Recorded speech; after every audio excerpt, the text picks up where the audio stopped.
The Cangaco head display was a macabre public exhibition of the severed heads of the famous Brazilian bandit leader Lampião, his partner Maria Bonita, and 9 of their followers following their death in 1938.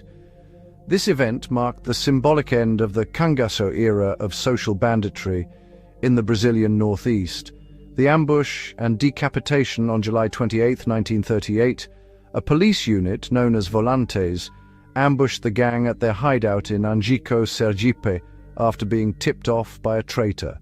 Lampião, Maria Bonita, and 9 others were killed and immediately beheaded by the troops. The heads were salted and placed in kerosene cans filled with brandy and lime, or brine, for preservation during transport. The heads were used as trophies to prove the end of the gang's invulnerability and to intimidate other bandits.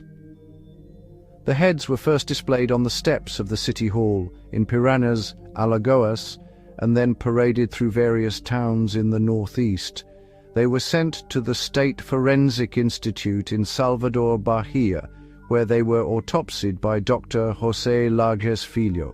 The scientists used the criminal anthropology theories of Cesare Lombroso to search for inborn criminal traits in their physical features. Long-term display.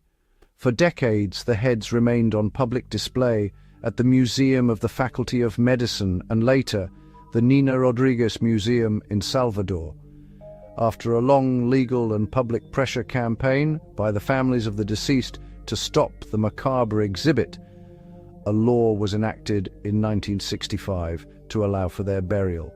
The heads of Lampião and Maria Bonita were finally laid to rest on February 6, 1969, at the Quintas Cemetery in Salvador, more than 30 years after their deaths.